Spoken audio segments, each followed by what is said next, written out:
Hi guys, Michelle here from Halfway Homestead, and it is a beautiful, bright, sunny morning. So I thought maybe we could go for a garden walk. Would you like to go with me? We're going to start right here in the living room. So right here in the living room, in front of these gigantic windows, is where I start all of my seeds. I realize this is probably not the most proper way to do it, but that is what works for me. So I wanted to show you, I have, let me bring the camera down a little bit. I just have a large, this is a 90 quart, like off-brand Sterilite Rubbermaid container, plastic tote. I always put it here in front of my windows, and I put the lid on it, and it works as a little greenhouse. And so let me bring the camera over closer and I can show you what's inside. And so this time I am using these little I don't know, peat pellets that you soak them in water and they absorb all that water and they grow and they expand. This is all of my tomatoes that I'm starting for this year. I just did this 2 days ago, so nothing has sprouted. But over here, I have some nasturtiums that are coming up. Here's a nasturtium seed that is sprouting, just laying in the bottom of the tub. And I will need to get that potted up. I'll probably stick it in a pot and let it grow. So I start here. I actually have 2 of these tubs and I just stack them when I need to. You can see the condensation, or maybe you saw it while I had the camera down close, but it stays warm in front of these windows. It stays moist.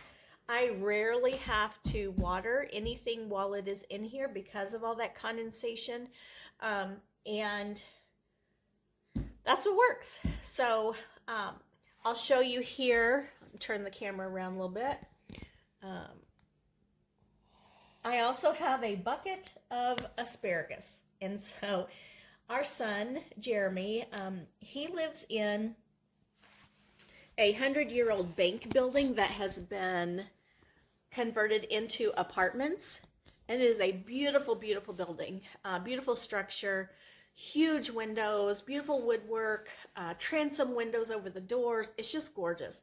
And he, of course, doesn't have a yard. He's on the 2nd floor, and he grows things in his windowsill. And so last year, he started that bucket of asparagus seeds, and right now it's getting too big for him to manage in the apartment. So we're going to put his asparagus into my asparagus patch, which I'm moving this year, and then we'll just share that space. They even grew peppers last year from seed to fruit in those windows of that apartment. So I think that's pretty cool.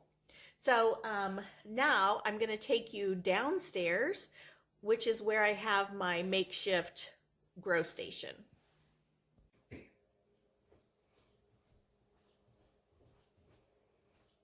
Okay, friends, we're going to go into what we have as our spare bedroom down here in the basement, and it's a mess.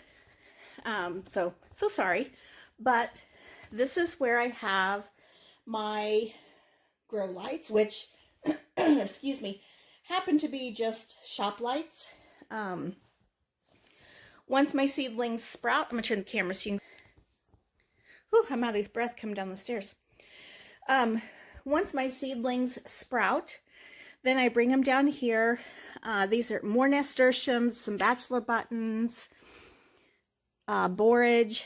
Here's all my peppers, and which I'm hoping today to get these up potted. That one's only got 1, but some of these pots have 2 or 3 peppers, and I want to get those separated. Let's see, what have I got in the back? Oh, back behind the peppers, I've got some status, blue salvia, alyssum, different colors of that. I have some more flower starts down here, and calendula there in the back. This is I have no idea what it is. But my daughter and I went to I don't know what you call it, a garden. It's not a garden center, but it was a place that they're having a festival, and they do sell plants and garden stuff. And we went through their gardens, and I plucked off some seed pods. And so, yes, technically I stole some seeds. After I got home, all those seeds were in the bottom of a bag. I have no idea what's what. And so I scattered those seeds into this tray of soil, and they're sprouting. We'll see what comes up. It's a fun experiment, I guess. And then down here is where we grow our blue oyster mushrooms. And so we have eaten off of that 3 times, I think. I got that from a place called Mushroom Mountain. I ordered them online, and they have been delicious. All right, I'm having trouble with my camera, getting it to stay on the tripod. Oops, you saw the toilet. So sorry. So now that you've seen where I sprout my seeds, and you've seen where I let the seedlings grow a little bit, now I'm going to take you outside to the greenhouse. Okay, to show you another messy spot, turn the camera. That little table is where I do all of my potting, except the last couple days I've been working in the kitchen because we had such frigid temperatures. But once I get all of my seeds started, this will be cleaned up, and that's when we'll eat our evening meals on beautiful days. Okay, so now I'm going to go down. Oh, it is so gorgeous out right now. And show my greenhouse. So this little greenhouse, it is 6.5 feet tall. I think 5 foot wide, maybe 4 foot wide. I'm not sure. And 29 inches deep. Let me go ahead and get it unzipped so I can show you what's inside there. Okay, sorry about that. I don't know why my camera shut off. Okay, so then over here on the trellis, you can see they're just coming up. I've got some sugar snap peas, just barely peeking through on both sides. We love sugar snap peas. Okay, and then in this bed, they're kind of hard to see because they're so little, but I've got over here, I've got some sweet onions that my daughter picked up at Tractor Supply. I just had her get me like 10 or 12. And then all of these are leeks and onions that I started from seed in the living room. Then I took it down to my grow room. At that point, I didn't have my little greenhouse. And so when they got to be a couple inches tall, I brought them out here. I do need to mulch this, and I see some weeds I need to pull out. Well, hi, sassy girl. What you doing? Don't dig in the garden. Out. Okay. And then, so anyway, I need to mulch those and pull some weeds, and they're going to be great. These 2 beds here are 4 by 4. One of these is where I'm going to put the asparagus. And I think I don't have enough to fill a bed right now, so I'm going to probably buy a couple more crowns to put in. I think that this other one here on the corner, I'm going to fill with flowers, probably that tray of flowers that I don't know what each of them are. And I hope it'll be beautiful. Over here, I don't have anything in these 2 beds yet. I am going to fill one with carrots, and probably the other one with beets. And then I also want to put some more peas on the trellis. And then as the peas finish up, I will then replace those with, I've got some loofahs started. I've got a new flower for me this year, which is called a snail vine. I saw those at that festival, and they were amazing. So I bought a packet of those to start. And I'll probably do probably some beans on the trellises after the peas are done. I have some more trellises I'm going to put up in the in-ground garden, and so out there I'll put my tomatoes and my peppers. I'll put my green beans, zucchini, squash, melons. I don't know if I'm going to do any pumpkins this year. We'll see. I love growing pumpkins, but we have such a hard time with squash bugs. So I thought I might take a year off of doing pumpkins, which, I mean, really, if I take a year off of doing pumpkins, I really need to not do any kind of squash or melons, because the squash bugs get to those too. So I don't know what I'm going to do. I have some time to figure that out. I do love having lots of flowers in my garden, and that not only does it make it a beautiful space, but it also brings in the pollinators. And I love coming out early in the morning, and I'll bring my cup of coffee, and I may just even sit in the garden for the first 20-30 minutes. I sit there and I reflect, I pray, I kind of get my head straight for the day, and I love being in that space. So I'm going to turn the camera again and show you what I call my circle garden. And so this circle bed is in the middle of our circle driveway. And when we moved in here, the stumps were there, some of those rocks were there, that azalea bush right back here, that was already there. And this was full of periwinkle. People, I hate periwinkle. It has a beautiful little periwinkle colored bloom early in the spring. Like here's one blooming now. I don't know if you can see that. And it's beautiful, but it is invasive. It takes over and it kills everything else out. And so I spent a lot of time in here last summer covering the ground with cardboard and then wood chips. And so I have planted a few things. I have put in these irises. I moved here.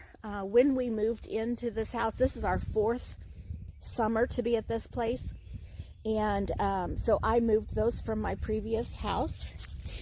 I've got a tiny little something, I can't remember what I planted right there, but it's coming back. Some sedum that's poking out in the leaves. I've not cleaned up all the leaves yet because we've had such frigid temperatures, and I'm afraid things are going to die. This little stand of irises, let me move the camera up here.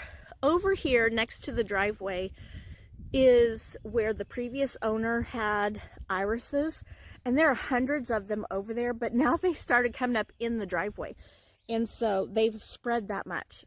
And so I dug some of them out of the driveway and moved them over here. I don't know what color they are. Those irises over there are so crowded that the last 3 summers, there's only been a handful of blooms. So I'm hoping that I can get in there and kind of thin them out some more and get them to blooming. That little pot right there has my chives. I've got a little redbud tree that came up in here. Let's see, what else have I got? This tub had chamomile in it last year, and I am so hoping that it was able to reseed itself and come back up. If not, I have more seeds. This is just a pile of my flower pots that I need to deal with. I do have a green stalk here in the center of my circle bed, and last year I had some bok choy, which, guys, I was able to grow and pick bok choy up until December, and that was amazing. I had flowers in that one, and I'm debating on whether to move it up onto the deck and fill it with strawberries, or I have these other little stackable planters that I might do strawberries in. I can't have strawberries out here because the deer will eat them, and then I don't get any strawberries, and so that's aggravating. I don't mind sharing with the deer, but when they take everything, that ticks me off. So, oh, there's Sassy again. Another stand of sedum. I moved that one here from our previous place. I had planted some, oh shoot, my brain has left me. Oh, dang it. Oh, purple coneflower, echinacea. I planted it here under this little trash can, and I've planted it over here, which the trash can blew away. And so far I don't see them coming back up, but I'm hopeful that they will. There we go. I do want to bring in some more wood chips because the periwinkle is creeping back up through there. And I want to bring in some more plants. So my original plan was this circle bed was just going to be like a walk through herb garden.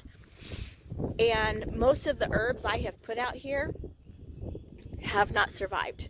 The soil is not good. The creatures that live around here are destructive. And so I'm going to keep my herbs, other than that one pot of chives, up on the deck. And let me go show you that next. It's kind of a sad sight right now.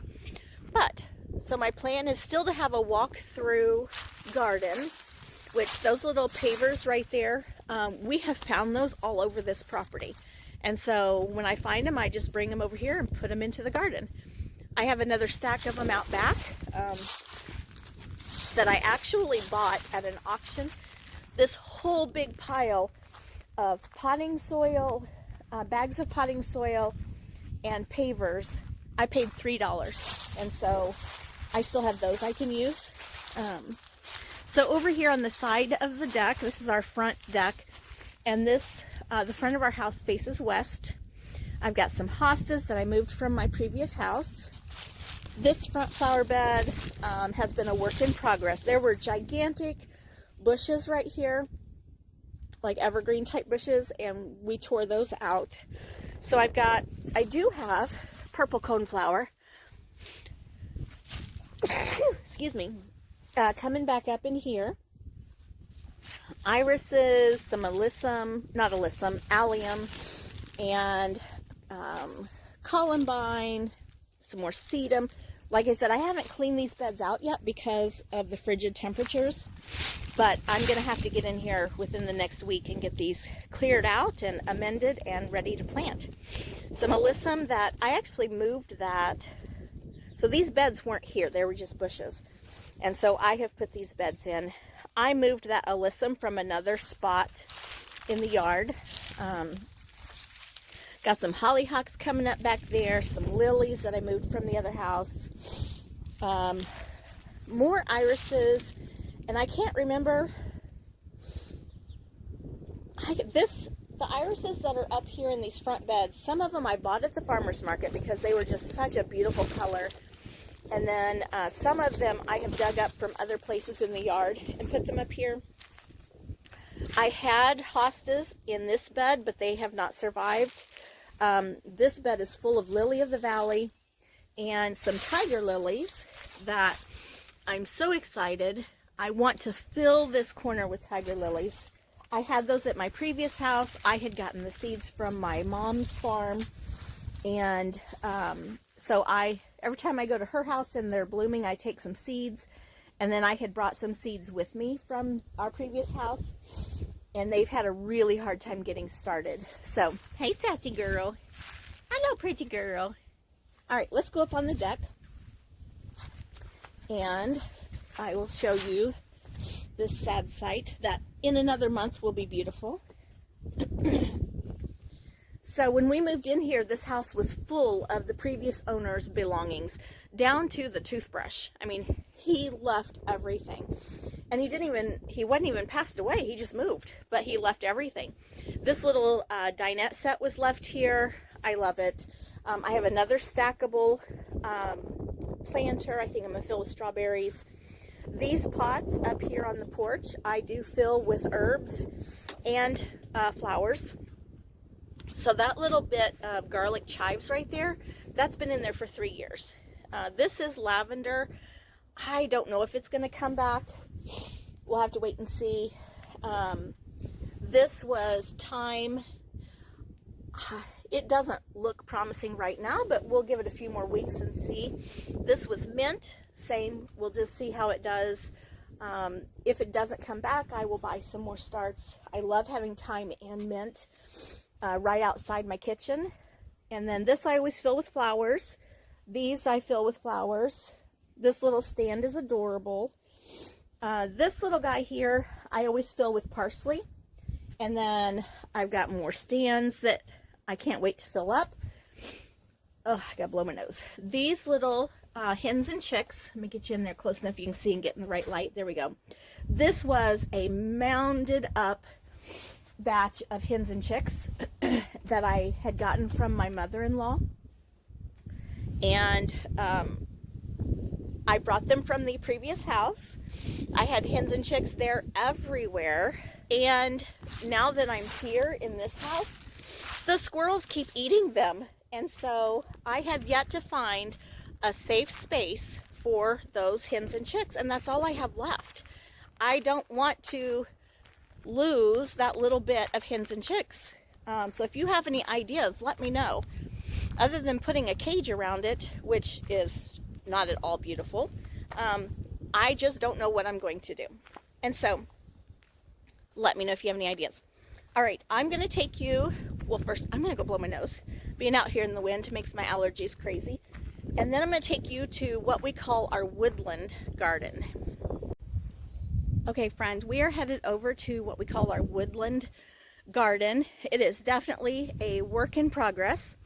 It is an absolute disaster right now, but you know, you would think after being here for 4 years, we would have it all put together.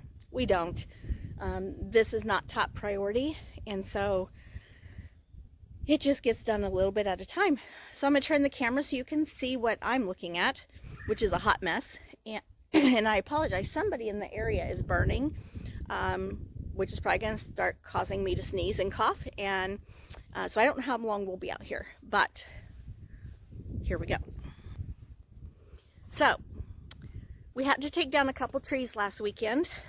They were dead and leaning towards the house. And so we took those, well, I say we, I had no part of it. My husband and my son-in-law took these down. One of them we've got all piled up, ready to haul off or to burn. This one we still need to do that. And coming up on here, my vision for this corner, which the previous owner had a garden back here. And so it is full of native flowers and wildflowers and trees. And I am sure at one point in time it was beautiful.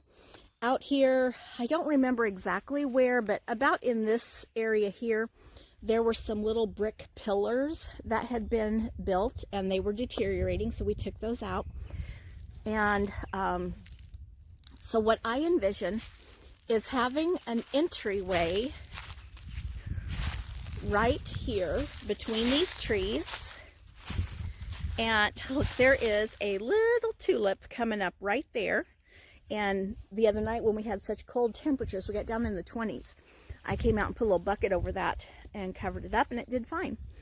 So what I envision is having a wood chipped walkway to come through here and back to a seating area, and then probably out the other side.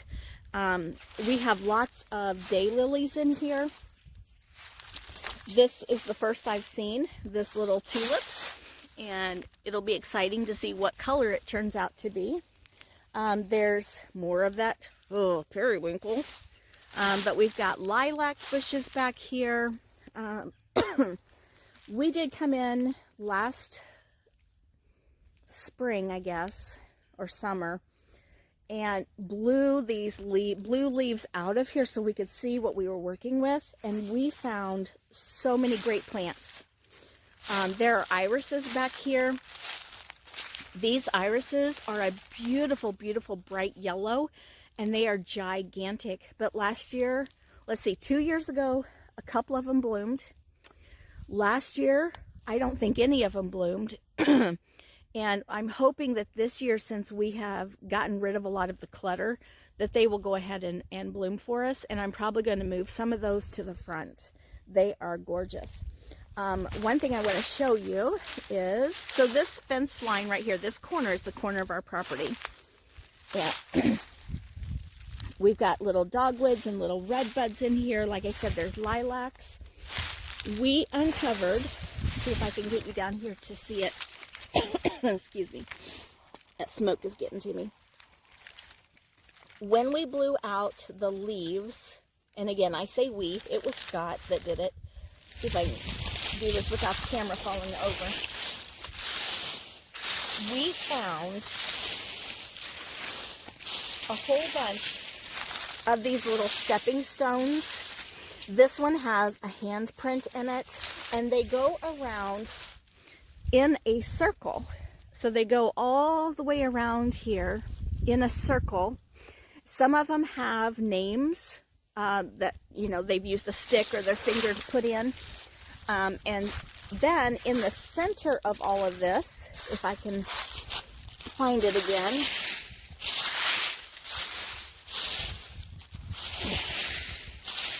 well, Scott may have pulled them out. In the center of these stepping stones was like a brick pit, and I wonder if they had a fire pit out here. So I would like to pull up these stones, get them cleaned off, and then there's one right there, and somehow use them in the garden. I don't know that I'll put a fire pit back in here, but I do want to use the stones some way. Also, back here are that right there. I can't remember exactly what that is, but that is a native flower. Scott could tell you, I just can't remember right now. We did find lots of daisies in here, lots of purple coneflower. There's more daylilies there. There's hostas all over back here. And some of them, they're not up yet, but some of them are gigantic, and they're like a bluish green color. They are just gorgeous. And so I want to move some of that. I don't want to move everything out of here. There's my chairs that the wind knocked over. This bush here is called a, how do you say it, Woodgelia or Woodgelia bush. There's another one in the front yard, has these beautiful little pink blooms.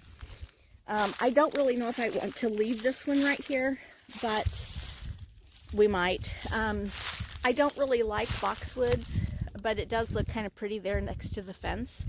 And along the fence on this back side are some raspberries, and so that's fun too. Let's see. So this, I'm in the back corner, and then you can kind of see through the bush the tree that's down, and the house and the barn. And so along with that wood chipped path and cleaning up those stepping stones, one thing I would like to do is back here in the corner build some kind of like maybe a pergola with a platform that I could put the chairs on, and maybe some string lights. I just think it would be beautiful back here, and such a little oasis. But like I said, this has to be, oh, there's one of the bricks. It has to be down low on the priority list one of these days. And then I was going to show you my pile of pavers that I bought. So all of those pavers, which some of them are like Bigfoot feet. I think that's funny. All of those pavers, and I think it was 3 big bags of potting mix and a bag of sand, was $3 at that auction. More irises over here next to the tree, more daylilies. I mean, stuff is just scattered in here all over the place. It could be truly beautiful, but it's going to take some work. It's going to take effort on our part. And like I said, we haven't cleaned out the leaves yet this year because of the frigid temperatures that we've been having.